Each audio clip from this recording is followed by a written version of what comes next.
Start more US based e-learning platform. మీరు కూడా slot book చేసుకోవాలంటే ఈ నెంబర్కి కాల్ చేయండి. సుమన్ టీవీలో మీ పర్సనల్ అండ్ బిజినెస్ ప్రమోషన్స్ కోసం కింది నెంబర్కి కాంటాక్ట్ చేయండి. నమస్కారం రస్తామేనిపల్లి గారు.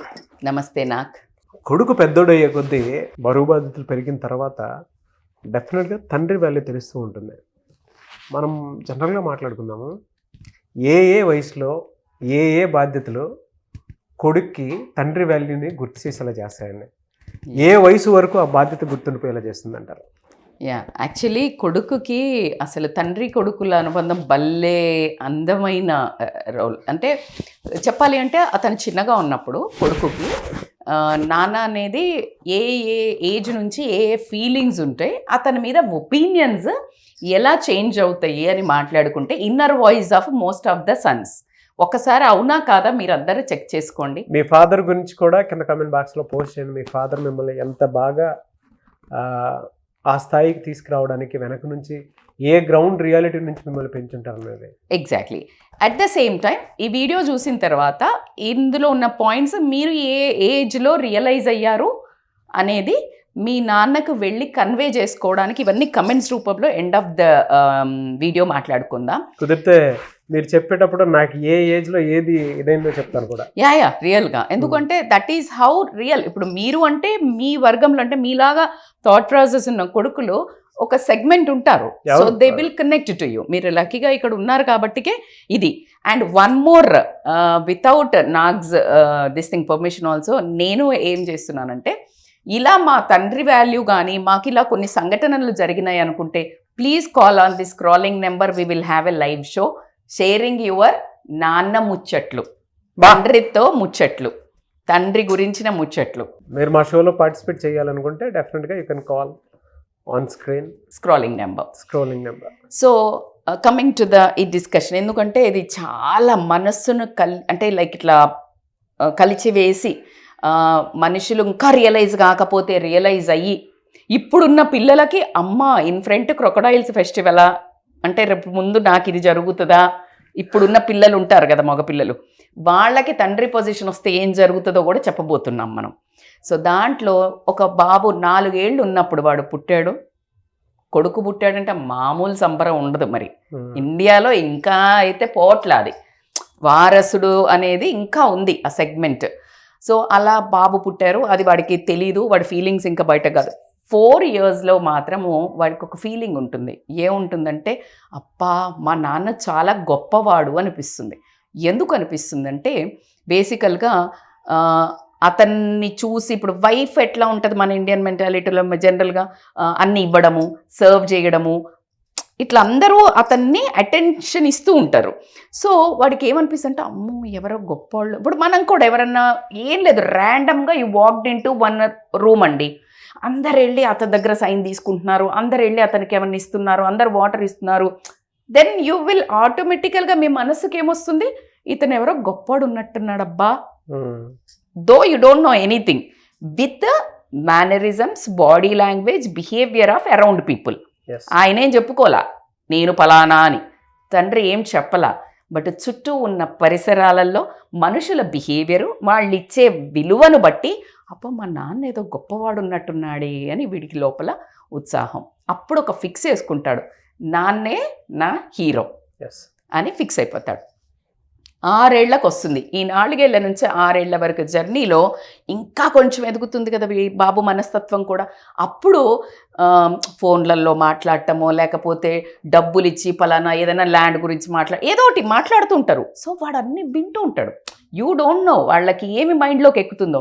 అప్పుడు అనిపిస్తుంది, అమ్మ మా నాన్నకు బోలెడన్ని విషయాలు తెలిసే, ఎన్ని విషయాలు తెలుసా మా నాన్నకి అంటే అది చాలా పెద్ద విషయం అనిపిస్తుంది కదా చిన్న ఏజ్లో. సో అలా ఒక ఫ్రేమ్ చేసుకుంటాడు. ఇంకా ఆ గొప్పతనానికి ఇంకొక కిరీటం యాడ్ చేశాడు. అంటే రాజు, తండ్రిని రాజులాగా అనుకుంటాడు. ఇక ఇక్కడి నుంచి ఇక్కడి వరకు బాగానే ఉంటుంది. 6 నుంచి ఒక 12 ఇయర్స్కి మనం కొంచెం ఫాస్ట్ ఫార్వర్డ్ బటన్ నొక్కితే 12 ఏళ్ళు వచ్చేవరకు, 12 ఏళ్ళు అంటే వీడికి around 6th, 5th, 6th, 7th classes ఉంటారండి పిల్లలు. ఇంకా అప్పటి నుంచి స్టార్ట్ ఏంటి, ఖచ్చితంగా వీడు హోంవర్క్ చేయకపోవటమో, టైంకి లెగకపోవటమో, లేకపోతే అల్లరి చిల్లరగా పిల్లలతో ఆడటమో, ర్యాంకులు సరిగ్గా రాకపోవటమో, అన్నం సరిగ్గా తినకపోవటమో, అమ్మ మాట వినకపోవటమో ఇందులో గన్ షాట్గా ఉంటాయి పిల్లలే. అప్పుడు తండ్రి ఏం చేస్తుంటాడు, ఒరేయ్ ఎక్కడ పోయావు, ఒరేయ్ చదువుకో, ఏది నీకు రిపోర్ట్ కార్డు చూపించు, అమ్మ మాట తిను, అన్నం తిను. కోపం వస్తుంటుంది, బికాస్ వీడు ఎక్కువ సతాయిస్తుంటారు. సో ఇప్పుడు ఏమనుకుంటాడంటే మా నాన్న మంచోడే, ఎందుకంటే వీడు ఇంత తొందరగా ట్రాన్సిషన్ చేయలేడు, ఇప్పుడు దాకా గొప్పోడు అనుకున్నాడు, అన్నీ తెలుసు అనుకున్నాడు. సో మంచోడే కానీ కోపమే ఎక్కువ వచ్చేస్తోంది ఈ మధ్య అనేది ఒక ఫ్రేమ్ చేసుకుంటాడు మెల్లి కంఫర్ట్ జోన్ బ్రేక్ చేస్తాడు. వీడిని కదా టార్గెట్ చేశాడు ఇప్పటి వరకు, వీడిని అల్లారు ముదుగా ఎగిరిచ్చి ఇక్కడ కూర్చోబెట్టుకొని ఇవన్నీ చేశాడు. So he was also same. ఎప్పుడైనా అంతే అండి, ఓ మాట అంటేనే కదా ఇంకో మాట అనాల్సి వస్తుంది. సో వీడిని ఫోకస్గా వీడిని దారిలో పెట్టడానికి చేసే ప్రయత్నంలో జరిగే సవరణలో వీడు ఫ్రేమ్ చేసుకునే మనస్తత్వం ఏంటంటే ఈయన మారాడు, నాన్నకు కోపం ఎక్కువ. ఇంకా ఆ 12 years నుంచి 14 yearsకి వచ్చే లోపల అరే ఇదివరకు చాలా బాగుండేవాడే మా నాన్న నాతో, అప్పుడే ఉండేది రాగానే ఉరుకుంటూ వచ్చి ఏం తెచ్చావు నాన్న ఇదంతా ఉండేది. 14 years అంటే అరౌండ్ 9th class అట్లా. ఇప్పటికి ఇంకా అసలు ఆల్మోస్ట్ గడ్డాలు మీసాలు వచ్చేసి పెద్దోళ్ళు అయిపోతున్నారు. సో ఇప్పటికి వచ్చే వరకు ఏమనిపిస్తుందంటే ఆ 14 years వచ్చే వరకు అసలు ఎంత మారిపోయాడేంటి మా నాన్న. మారింది నాన్న కాదు, వీడికి సొసైటీ ఎక్కువ తెలిసింది, సంఘం ఎక్కువ తెలిసింది, ఫ్రెండ్స్ ఎక్కువ తెలిసారు, ఈ విచ్చలవిడితనం ఎక్కువైపోయి ఇక్కడ ఇంతవరకు ప్రేమ అనుకున్నది ఏదైతే పట్టించుకోవటం ఉందో ఇక్కడ పట్టించుకోవటం రాగానే దాన్ని ఏమనిపించిందంటే ఇదివరకు బాగానే ఉన్నాడుగా, వీడు బయటికి పోతుంటే ఆపుతున్నాడు కదా, సో ఇదివరకు బాగానే ఉన్నారు, ఎందుకు మా నాన్న ఇలా మారిపోయాడు అని ఒక 14 ఏళ్ల వరకు వచ్చే వరకు వీడికి ఇంకా బేచైన్ అవుతుంటుంది. ద మోస్ట్ ఇంట్రెస్టింగ్ ఇయర్స్ అంటే 16 yearsకి వస్తాడు.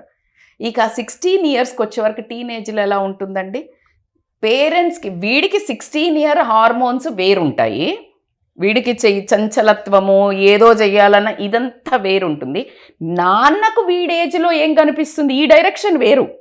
ప్రతి ఒక్క ప్రాస్పెక్టివ్లో ఒక విషయంలో ఒకళ్ళు చూసే కోణం ఇంకోలా ఉంటుంది, ఇంకొకళ్ళు చూసే కోణం ఇంకొకలా ఉంటుంది. వీళ్ళ నాన్నకేం కనిపిస్తుంది, వీడికి 16 ఏళ్ళు వచ్చాయి, రే ఏం చదువుతావు, మరి నెక్స్ట్ ఏంటి, బైపీసీయా ఎంపీసీయా ఎంబీఏని ఏం చేద్దాం అనుకుంటున్నావు, ఆడెవడు నీకు ఫోన్ చేశాడు, ఈ అమ్మాయితో మాట్లాడావు ఎవరు, గుచ్చి గుచ్చి క్వశ్చన్స్. It's haunting. అంటే వాడికి ఆ ఫ్రీడమ్ ఉండదు, ఈ need to answer that subject, నేను తర్వాత ఆన్సర్ చేస్తా అంటే గొడవ అవుతుంది. అంటే గుచ్చి గుచ్చి అడుగుతారా అడగరా 16 ఏళ్లలో. ఇంకొకటి కూడా మనం మెన్షన్ చేద్దామండి, హోల్ డే తండ్రి మీ ముందు కనిపించకపోయేటప్పటికి మీకు వచ్చే అంటే మీకు కనిపించే 1 hour క్వాలిటీ టైం అయితే 1 hour, అంతకంటే ఎక్కువ కూడా దొరకదు, 2 hours, హార్డ్లీ 2 hours. ఇప్పుడు అవి కూడా దొరకట్లేదు. సడన్ గా కనిపించి అంటే మిమ్మల్ని మీ పేరెంట్స్ అబ్జర్వ్ చేయట్లేదు అని చెప్పేసి మీరు అనుకుంటూ ఉంటారు, బట్ ప్రతి విషయంలోనూ చాలా కాన్షియస్గా అబ్జర్వ్ చేస్తూ ఉంటారు. వాళ్ళు అబ్జర్వ్ చేసిన తర్వాతే మిమ్మల్ని ఒక మాట అంటారు. ఆ మాట అన్నప్పుడు మీరు ఇందాక అన్నారు చూసారా, ఇదేంటి ఇలా అడుగుతున్నారు, ఇదేంటి ఇలా గుచ్చి గుచ్చి. మీరు అన్నది ఇప్పుడు perfect point. I try to add on. ఏంటంటే మీ నాన్న అసలు దూరం ఉన్నాడు కానీ ఆయన నిఘా అంతా మీతో, నిఘా అంటే కళ్ళు కాదు మనస్సు మొత్తం నా కొడుకుని నెక్స్ట్ ఏం చదివించాలి, మరి పని చేస్తున్నాడు కదా, ఆయన డైరెక్షన్ పని చేయడానికి నీదే story, he's directing your story, emotion. So ఆయన పని చేస్తున్నాడు కాబట్టి కరే నేను ఎంత పని చేసి వచ్చాను రా, నువ్వు ఏ అల్లరి చిల్లర తిరిగితే ఏం చదువు అనుకుంటున్నావురా, ఆ ఆరాటం ఆ ఆతృత కాస్త నీకేమనిపిస్తుందంటే గుచ్చి గుచ్చి అడుగుతున్నాడు, ఊరికే వెంట పడుతున్నాడు, ఊరికే పిల్లలు ఫ్రెండ్స్ అడిగితే ఎక్కడికి, ఇలా వాళ్ళకు ఒక ఇరిటేషన్ అనేది రావటం జరుగుతుంది. ఎందుకంటే హార్మోనల్ ఇంబ్యాలెన్సెస్ ఎక్కువ, ఎస్పెషల్లీ ఈ కాలంలో అయితే విపరీతంగా because of junk, because of mobile content. వీటన్నిటిలో ఏంటంటే ఈ తండ్రి ఈ ఆజ్ఞలు ఇవన్నీ వాళ్లకు ఇర్రెసిస్టబుల్గా ఉంటాయి అన్నట్టు. సో అది ఇంపార్టెంట్. 18 years వచ్చే వరకు ఇంకొక రకమైన ఫీలింగ్స్ మొదలవుతాయి. ఏంటి, నాన్న సాయంత్రం బయటికి పోతా అంటే వద్దన్నాడు, ప్రతిదీ ఆపుతున్నాడు, ఏది అడిగినా బండి కొనుక్కుంటా అంటే వద్దురా అన్నాడు, మొబైల్ అడిగితే వద్దు అంటున్నాడు, ఫ్రెండ్స్ తోటి పోతా అంటే వద్దు అంటున్నాడు, పబ్బులకు పోతా అంటే వస్తున్నాడు, వస్తే తంతున్నాడు. Because it is become very common. మనము ఒక 20 years జనరేషన్ వాళ్ళని ఇప్పుడు కొడుకులు ఇప్పుడు తండ్రులైన వాళ్ళ గురించి మాట్లాడుకుంటున్నా వాళ్ళకు బాగా అర్థమవుతుంది. ఖచ్చితంగా ఏదైనా అమ్మాయితో వేరే ఒక అమ్మాయిని ఎవరైనా ప్రేమిస్తుంటారో ఈ మనోళ్ళు కాదురా వద్దురా ఏదంటున్నా వద్దు అంటున్నాడు. అంటే ప్రపంచం గురించి మా నాన్నకు తెలీదు. ముందేమన్నాడు, మా నాన్నకు 6 ఏళ్లకు ఏం మాట్లాడాడు, మా నాన్నకు అన్నీ తెలుసు అన్న వ్యక్తి 18 ఏళ్ళు రాగానే మా నాన్నకు ఏమీ తెలీదు. ఎవరైతే ఈ 18 years 20 years పిల్లల్ని హ్యాండిల్ చేస్తున్న తల్లిదండ్రులకు ఈ క్వశ్చన్ వెరీ కామన్ క్వశ్చనా కాదా మీరందరు కమెంట్ చేయండి. ఏదైనా మాట్లాడంగానే ఏమంటారంటే అమ్మా నీకు తెలీదు, నానా నీకు తెలీదు. We don't know. మరి అంత తెలియంది మనకు వాడికి ఏం తెలుసో. ఆల్రెడీ ఒక ప్రపంచం చదివేసి ఉంటారు. ఆ ప్రపంచంలో నువ్వు ఉండకూడదు అనేటువంటి విషయాన్ని పిల్లలకి చెప్తున్నా కూడా తండ్రి చెప్తున్నా పిల్లడికి అర్థం కాదు, వినదు, కాల్చుకోవాలి. మీరు అన్నట్టు ఇది వివేకం వంతులది. ఏంటి అంటే ఒరే అక్కడ మంట ఉందిరా పోకు అంటే చెప్పంగానే వినటం తెలివికల లక్షణం. లేదు అంటే నువ్వు వెళ్ళి దాన్ని మళ్ళా ముట్టుకొని చూస్తా అంటే మూర్ఖుల లక్షణమా కాదా? అవునా? కాలుతుందా? వీళ్ళు కాల్చుకున్నారు, కాలుతుందని చెప్పారు. ఇక చెప్పినా కూడా వినకపోతే ఎవడ ఏం చేయలేడు. సో 18 ఏళ్లకు ఇలాంటి ఫీలింగ్స్ వస్తాయి. 20 ఏళ్ళు వచ్చే వరకు వామ్మో అసలు ఇంకా ఎక్కువ అయిపోతుంటుంది. 20 అంటే ఇక వీడిది సెటిల్మెంట్ అనో చదువు డైరెక్షన్ అనో నాన్న ఫోకస్ పెరుగుతుంది, వీడిని కరెక్షను ఇదంతా ప్రెషర్ వీడికి క్రియేట్ అవుతుంది. బికాజ్ వీడి మనస్సు అలా ఎగురుతుంటుంది గాలిపట్టం లాగా. నాన్న మాత్రం చెరక మొత్తం నాన్న చేతిలో ఉంది. వీడికి ఎగర్రాదు, వీడికి ఆపుతుంటాడు. కసి కోపం తెంపుకొని వెళ్ళిపోతే బాగుండు అనే ఒక ఫీలింగ్లో ఉంటుంది ఈ బంధం. అయితే ఆ సన్నని దారంతో కొట్టుకుంటూ బిగుట్టు వాడు ఏమంటారు తన్లాడుతుంటాడు ఆ తండ్రి బంధం నుంచి ఫ్రీడమ్ అవ్వడానికి. అప్పుడు అనుకుంటాడు ఓరి బాబోయ్ మా అమ్మకు శతకోటి వందనాలు, ఎలా ఎగుతుందిరా బాబు మా నాన్నతో. ఎందుకు అప్పటిదాకా కనిపించదు, ఇద్దరు కలిసి అమ్మని ఆడిస్తారు. ఏడుపు వచ్చేస్తుంది పిల్లలు చూసేటువంటి వాళ్ళకి. అవును నిజంగా చేసినాయి. It's very see these are real things అండి. Anybody can connect. అప్పుడు అంటాడు అమ్మ నాన్నతో ఎట్లా ఎగుతున్నవే నువ్వు అనే కొడుకులు ఉన్నారా లేదా? అమ్మలు వింటే అమ్మలు పెట్టండి నా కొడుకు ఇలా నిజంగానే అన్నాడు అని. ఎందుకంటే తండ్రి ముందు అన్నారు కాబట్టికే. సో ఇది తల్లి కొడుకుల టాపిక్ కదా. అమ్మ ఎలా భరిస్తున్నవే ఇన్ని అనే కొడుకులు బోల్డ్ మంది ఉంటారు. సో ఇలా అనుకుంటాడు. ఇక కట్ షార్ట్ చేస్తే మళ్ళీ 30 yearsకి ఓపెన్ చేద్దాం ఈ కొడుకు ముచ్చట. అప్పుడు పిల్లలు పెళ్ళి అయ్యి ఉంటుంది, పిల్లలు పుట్టి ఉంటారు. అప్పుడు వాడు చేసే అల్లరి చూసి బాబోయ్ వీడేంటి ఇంత అల్లరి చేస్తున్నాడు, మేము మా నాన్నకి ఎంత భయపడేవాళ్ళం. ఇక నాన్న గుర్తు రావడం మొదలు పెడతారు. చుక్కలు కనిపిస్తుంటాయి కదా. ఇప్పుడు నాన్న గుర్తొస్తుంటాడు మళ్ళీ back to the pavilion. So నాన్న గుర్తొస్తుంటాడు, అమ్మ నీ ఎంత భయపడేవాళ్ళం. ఇక 30 నుంచి 40 ఏళ్ల వరకు రాగానే వీడు 10 ఏళ్ల పిల్లోడు అవుతాడు కదా. అమ్మో మా నాన్న ఎంత క్రమశిక్షణతో పెంచాడు మమ్మల్ని డిసిప్లిన్గా. వీడు ఆ చిన్నప్పుడు మంచిగా పెరిగాడు కదా, వీడికి ఆ ప్రేమ అవన్నీ ఉండినాయి కదా. సో మా నాన్న ఎంత డిసిప్లిన్గా పెంచాడు, నేను కూడా నా కొడుకుని అంతనే పెంచాలి అని అంటే వాడికి నచ్చింది ఇప్పుడు ఆ పెంపకం. అప్పుడేమైంది కోపం వచ్చింది, కానీ ఇప్పుడు ఆ పెంపకమే నచ్చింది వాడికి. ఎందుకంటే తన కొడుకును బాగుపరిచే దిశగా పరిగెడుతున్నాడు కదా. సో అందుకని వాళ్ళ నాన్న పెయిన్ స్టార్ట్ అవ్వడం మొదలవుతుంది. సో ఈ 40 years అయిందా, 50 years వచ్చే వరకు వీడికి 50 years వచ్చాయి, ఇతనికి 50 years వచ్చాయంటే పిల్లలకి ఎంత వస్తాయి? 20 ఏళ్ళు వస్తాయి. 20 ఏళ్ళు అంటే నువ్వు 20 ఏళ్లలో ఏమనుకున్నావు, అమ్మా ఎలా భరిస్తున్నావే మీ ఆయనతో అన్నాడు కదా. ఇప్పుడు సేమ్ డైలాగ్ ఏమనిపిస్తుంది అంటే బాబోయ్ మమ్మల్ని పెంచడానికి మా నాన్న ఇంత కష్టపడ్డా. ఎందుకు అంటే ఆ 30 ఏళ్ళ జనరేషన్ గ్యాప్ వచ్చింది. ఇప్పుడు వీడికి 50 అంటే ఆ పిల్లోడికి 20 అంటే వాళ్ళ నాన్నది దానికి ఎంతో మార్పులు వచ్చాయండి. ఈ సోషల్ నెట్వర్క్ కానివ్వండి, లేకపోతే బయట తిరగడాలు కానీ, మిడ్ నైట్లు తిరగడాలు కానీ, తాగడాలు, ఇది ఇంకా భయంకరమైన ఫేజ్ని ఈ కొడుకు ఫేస్ చేస్తున్నాడు. బాబోయ్ మా నాన్న ఇంత కష్టపడ్డా మమ్మల్ని పెంచడానికి అని అలా మనసు ఒకసారి చివుక్కు మనకుండా మాత్రం ఉండదు. ఎందుకంటే ఆ కష్టాన్ని తండ్రిగా ఇప్పుడు ఆ తండ్రి పాత్రలో పోషిస్తున్నాడు కాబట్టి. End of the day 60 years వచ్చే వరకు బాగా లేట్ అయిపోయింది. ఎందుకంటే నువ్వు బోల్డ్ జడ్జి చేసేసావు. నువ్వు అలా రియలైజ్ అవుతూ అని అనుకునే లోపల ఎప్పుడు అనుకుంటాడు 60 yearsలో మా నాన్న నిజంగానే చాలా గొప్పోడ్రా బాబు, నా వల్ల అవ్వట్లేదు ఈ జీవితం, ఏంటి ఇంత భయంకరంగా ఉంది. ఎందుకంటే వీడు ఆల్రెడీ పిల్లలు చుక్కలు చూపించుంటారు. సో ఆ తండ్రి విలువ తెలిసే ఏజ్ ఎంత అంటే 65 సంవత్సరాలు పట్టింది నీకు తండ్రి యొక్క గొప్పతనాన్ని తెలుసుకోవడానికి. కానీ అది చాలా లేట్ అయిపోతుంది.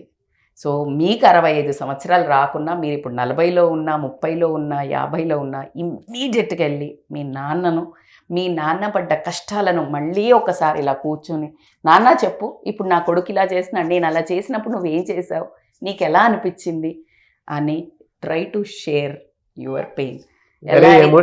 Emotional you try to talk to your father. ఈ టాపిక్ మీద మీ నాన్నతో కూర్చొని మాట్లాడండి. ఆ అందమైన అనుభూతిని మనసారా ఆస్వాదించి దాంట్లో మీకు ఏమైనా పాయింట్స్, నాన్న ఎలా నిన్ను కంట్రోల్లో పెట్టుకొని, కంట్రోల్ అంటే బాగుపడడానికి, ఆ టిప్స్ నీకేమన్నా ఉపయోగపడతాయో చూడండి నీ కొడుక్కి. లేదు ఇంకా మంచి పని చేయండి, కొడుకును కూడా కూర్చోబెట్టుకొని తండ్రితో ముచ్చట్లాడండి. అప్పుడు నీ కొడుకు నీకు విలువనివ్వడం మొదలు పెడతాడు.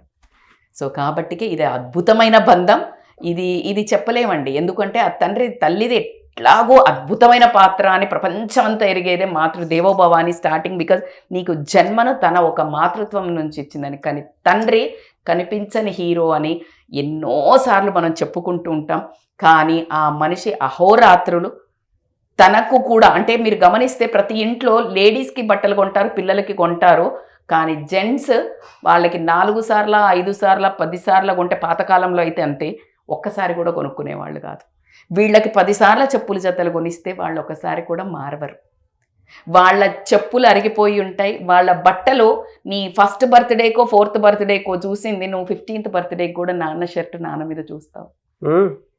So it's you can't understand that. Start observing your parents. నాన్నను గమనించటం మొదలు పెట్టండి. నాన్న బట్టలను గమనించండి. నాన్న తినేటప్పుడు నాన్న కళ్ళు ఎవరి మీద ఉంటున్నాయి, ఎవరికి పెట్టాలని ఉంటున్నాయి. నాన్న వచ్చిన తర్వాత ఈ కళ్ళు ఎవరిని ఎతుకుతున్నాయి. అది నిన్ను గుచ్చి అడగడానికి, నిన్ను హాంట్ చేయడానికి కాదు. నా ప్రాణం నా కొడుకు ఎక్కడ ఉన్నాడు అని చూసే తరుణంలో. అంతేగాని మీరు ఆ చూపుని ఇంకొక రకంగా అర్థం చేసుకొని ఎప్పుడు నా ఎంటే పడుతున్నావు అని ఫోన్లు ఇసిరి కొట్టి నాన్న మీదికి ఎదురు తిరిగే ముందు ఒక్కసారి ఆలోచించుకోవాల్సిన అవసరం అయితే ఎంత ఉంది. ఆయన ఓన్లీ పడే చాకిరి, గొడ్డు చాకిరి, ఆయన ఏం చేస్తున్నా కూడా మీ యొక్క గ్రోత్ కోసమే అని పిల్లలు ఎట్టి పరిస్థితిలో థింక్ చేయాల్సిన అవసరం అయితే ఉంది. సో అది మీరు చాలా లేట్ అవుతారు. మీరు అలా, నాకు తెలుసు ఇప్పుడు పిల్లలు చాలా షార్ప్, చాలా ఇంటెలిజెంట్. సో ఖచ్చితంగా ఈ రూట్ అయితే ఉంటుందబ్బా. కానీ మీరు తెలివి కల్ల వాళ్ళు కాబట్టి నాన్న వాళ్ళ ప్రేమను శంకించకండి, అగౌరవపరచకండి, చాలా అంటే రెక్లెస్ బిహేవియర్తో ఆన్సర్స్ చేయకండి. ఆ మనస్సు చివుక్కుమంటుంది, ఆ పెయిన్ మీకు ముందు ఉంటుంది. సో అది వద్దు అనుకుంటే ఇప్పుడు మీరు చెయ్యకండి. డెఫినెట్గా అండి.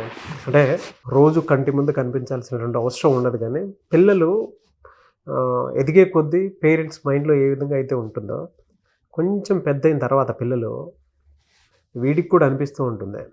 వెన్నపూస నుంచి రొమ్ము వరకు ఆ ధైర్యంతో నిలబడాలి అనేటువంటి క్యాపబిలిటీ. ఆ ధైర్యం ఎక్కడి నుంచి వస్తుందంటే, మా నాన్న ఇది ఆ సిచ్యువేషన్ ఇలా డీల్ చేశాడు అనేటువంటి విషయం తెలిసిన తర్వాత క్లారిటీ వస్తుంటుంది. నేను మిమ్మల్ని ఒక క్వశ్చన్ అడుగుతాను డైరెక్ట్గా, అంటే రియల్గా. బికాజ్ యూ ఆర్ లైక్ చాలా మందికి తెలిసిన ఒక వ్యక్తి మీరు, నిజాయితీగా. మీది ఒక మెమరబుల్, నాన్న ఒకసారి ఏదైనా కరెక్షన్ చేసినప్పుడు లేకపోతే ఏదో జరిగినప్పుడు ఒక ఇన్సిడెంట్ ఉంటుంది మన టీనేజ్లో, ఆయన వద్దనటమో లేకపోతే మీరు ఆయన అర్థం చేసుకోకపోవడమో. ఇప్పుడు మీరు ఒక తండ్రి కదా, మీరు అర్థం చేసుకుని అలా ఫీల్ అయిన ఒక ఇన్సిడెంట్ కెన్ యూ షేర్? అయ్యో చాలా ఉన్నాయండి అట్లా. నాకు తెలుసు, అంటే కట్లకట్లుగా ఒక 4 ఇదైతే చెప్తాను నేను. మా చిన్నప్పుడు మా నాన్న నాకు దీపావళి సెలబ్రేషన్స్ కోసం అని చెప్పేసి, నా కొడుకు ఈరోజు ఎలా అయినా సరే కాకరపువ్వుతులు కాల్చాలి, టపాసులు కాల్చాలని 2:30కి వేరే ఊళ్ళో ఉంటే అర్ధరాత్రి 2:30కి వచ్చి ఆ టైంలో నా చేత కాకరపువ్వుతులు కాల్చి నా కొడుకు కళ్ళలో ఆనందం చూడాలన్న దాంతో పరిగెత్తుకుంటూ ఇచ్చేసారు. అంటే మా నాన్న చూస్తే ఆటోమేటిక్ గుర్తొచ్చేది ఒక గడ్డ పలుగు, పార, తన వ్యవసాయం, ఒక రైతు కాబట్టి ఇంక ఇదే ఇమేజ్, అదే గుర్తొస్తుంది. అలాంటిది బయట అక్కడ వేరే ఊళ్ళో ఉంటే వేరే పని కోసం అని చెప్పేసి, అది కూడా ఫార్మింగే పని కోసం అని వెళ్తే నా కళ్ళలో ఆనందం చూడటం కోసమని ఒకరోజు రాత్రి అలా వచ్చాను. అప్పుడు నాకు చాలా హ్యాపీగా అనిపించింది. ఇప్పటికీ అది గుర్తు తెచ్చుకుంటే చాలా ఎమోషనల్ అయిపోతాను. ఆ టైం అలా కళ్ళల్లో నీళ్ళు వచ్చాయి. ఆ టైం ఇప్పటికీ గుర్తు తెచ్చుకుంటే ఆ టైం నాకు లేదని నాకు అనిపిస్తుంది. ఇప్పటికీ ఎక్కడ ఖాళీగా ఉంటే మాత్రం ఆ టైం మాత్రం చాలా స్పెషల్గా ఫీల్ అవుతూ ఉంటాను.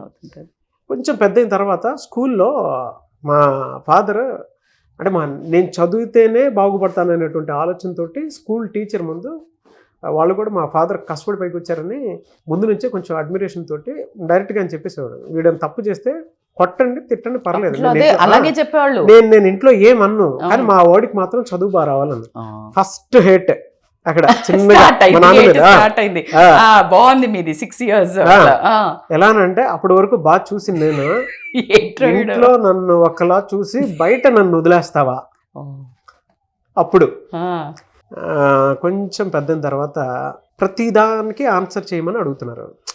ఇవాళ నీకు ఎంత వచ్చింది, మార్క్స్ ఎన్ని వచ్చాయి, స్కూల్లో నీకు ఏం చెప్పారు అని అడగటం స్టార్ట్ చేశారు.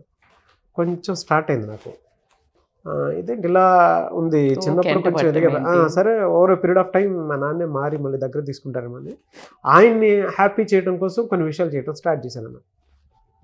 టీనేజ్కి వచ్చిన తర్వాత మా కాలేజ్లో టీచర్ ముందు సేమ్ స్కూల్లో ఎలా చెప్పారో కాలేజ్కి వచ్చిన తర్వాత కూడా నువ్వు 10th పాస్ అయితే నీకు ఇది కొనిస్తానని చెప్పినటువంటి మనిషి కొనివ్వలేదు అప్పుడు. 5 అక్కలు, వాళ్ళని పెళ్లి చేయాలి, వాళ్ళని పెళ్లి చేసి బయటికి పంపించాలి. 5 అక్కలు. దాని తర్వాత అంటే నన్ను మా తమ్ముడిని చదివించడం కోసం ఎక్కడా కాంప్రమైజ్ కాలేదు. గ్రేట్ లెజెండరీ నా వరకు అయితే. కాలేజీలో కూడా ఆయన వచ్చి నా కొడుక్కి చదువు చెప్పండి, వీడు మాట వినకపోతే మక్కిలర కొట్టండి అని చెప్పేసాడు. మళ్ళీ హేట్రెడ్. ఒక టైంలో ఇంటర్మీడియట్ ఆ టైంలో అయిపోయిన తర్వాత మా నాన్నకి నేనే డైరెక్ట్గా ఈయనకి నేను చదువు అనేటువంటి విషయం తప్ప మిగతాది ఏం అడగట్లేదు, నేను ఇంట్లో నుంచి వెళ్ళిపోయేంత ఉత్తమం లేదని హాస్టల్కి వెళ్ళిపోతాను డిసైడ్ అయిపోయాను. అంటే హేట్రెడ్ ఆ విధంగా హాస్టల్కి వెళ్ళిపోయాను. హాస్టల్కి వెళ్ళిపోయిన తర్వాత అక్కడ నుంచి ఫోన్లు చేయడం స్టార్ట్ చేశాను వేరే వాళ్ళకి, చుట్టుపక్కల మా వాడు ఎలా ఉన్నాడు, ఏం చేస్తున్నాడు అని అడుగుతుంటే అదే డైరెక్ట్ నన్నే అడగొచ్చు కదా అని అనుకుంటా నేను, అడగొచ్చు కదా అని. ఆయన అడగలేడు. ఎందుకంటే ఆయన మళ్ళీ ప్రేమ గుర్తొచ్చి నేను ఇంటికి వెళ్ళిపోతే చదువు ఎక్కడ డిస్టర్బ్ అయిపోద్దామని ఆయన బాధ. తండ్రి గొప్పతనం. నేను ఎంసెట్ కోచింగ్లో ఉన్నాను అప్పుడు, ఆ రోజు చూశాను. కానీ అదే రోజు నేను బేర్ చేయలేకపోతున్నాను అన్న విషయం తెలిసి, ఎప్పుడో చనిపోయింది మా నాన్నమ్మ, సడన్గా మా మదర్ చనిపోయిందని మా బాబుని పంపించండి అని చెప్పేసి అబద్ధం చెప్పి నేను ఇంటికి పిలిపించుకున్నాను. అసలు మా నాన్నమ్మ నేను చూడలేదు అసలు, కానీ మా నాన్న నా కోసం అబద్ధం చెప్పి నేను ఇంటికి పిలిపించుకున్నాను. అంటే నేను ఆ మెంటల్ ట్రామాని బేర్ చేయలేకపోతున్నాను. ఎంసెట్ అని వాడిని ఎక్కడో రుద్దేస్తున్నారు, నేను అనవసరంగా విజయవాడ పంపించేసాను వాడిని అని ప్రెషర్ పెడుతున్నానేమో. ఇంటికి వచ్చిన తర్వాత కొద్ది రోజులు బాగానే ఉండి, ఇంట్లో హాస్టల్ నుంచి వస్తాం కదా, కోడి కూర ఇవన్నీ పెడుతూ ఉంటే సర్లే బాగానే ఉంది అనుకో, ట్రీట్మెంట్ బాగానే ఉంది, పర్లేదు మా నాన్న రిలీజ్ అయ్యారు అనుకున్నాను.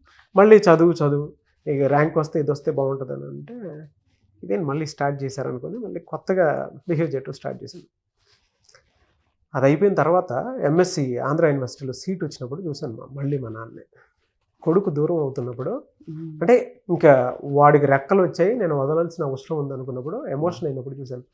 ఆంధ్ర యూనివర్సిటీలో సీట్ కన్ఫర్మ్ అయింది నాన్న అని అక్కడ నుంచి ఫోన్ చేసినప్పుడు మా నాన్న గొంతులో ఒక చిన్న ఎమోషన్, అవునా అని. ఒకవైపు ప్రౌడ్, ఇంకొకవైపు నా కొడుకు ఇంకా ఈ రోజు నుంచి ఇంకా దూరం అవుతాడు, వైజాగ్లోనే ఉంటాడు ఇంకా అని. సరే ఇంటికి రాను.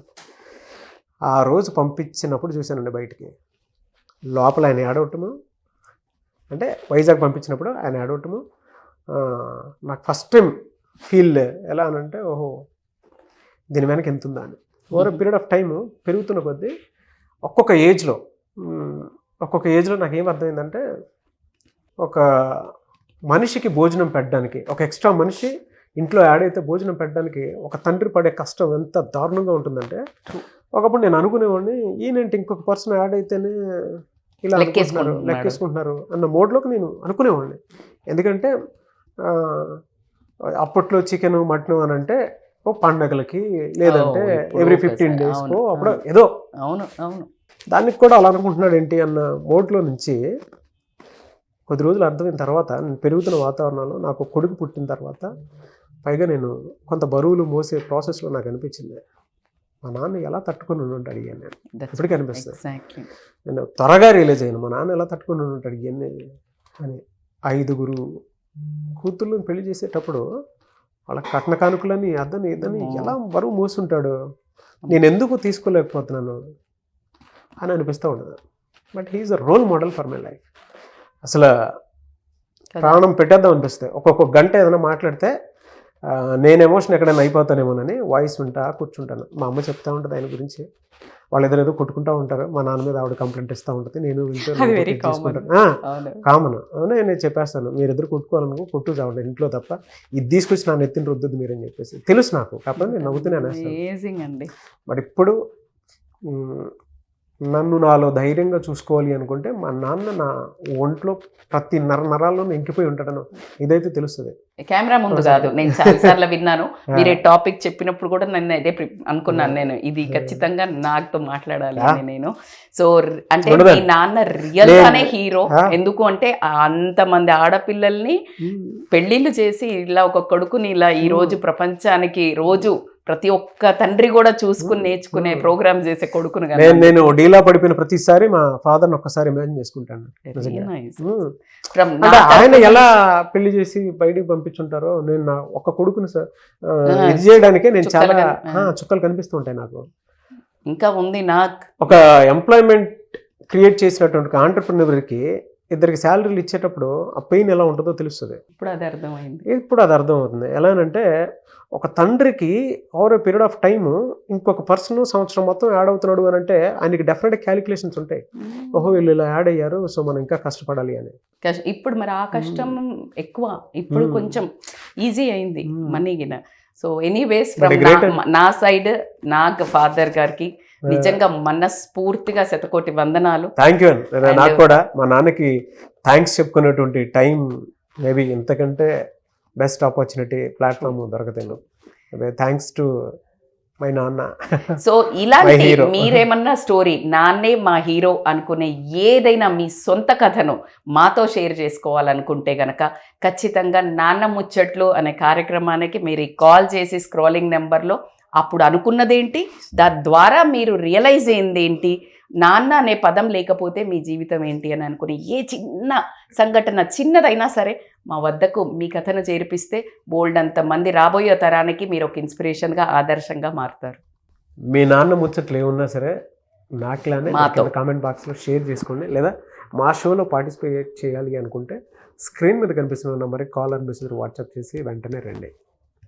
నాన్న ముచ్చట్లో మన నాన్న గురించి మనమే మాట్లాడుకుందాము, మన నాన్న ధైర్యాన్ని మనమే మాట్లాడుకుందాము, మన నాన్న ఫేస్ చేసినటువంటి ప్రతి ప్రాబ్లం ఒక సొల్యూషన్ రూపంలో మన జీవితాన్ని ఏ విధంగా మార్చేసిందో మనమే మాట్లాడుకుందాము.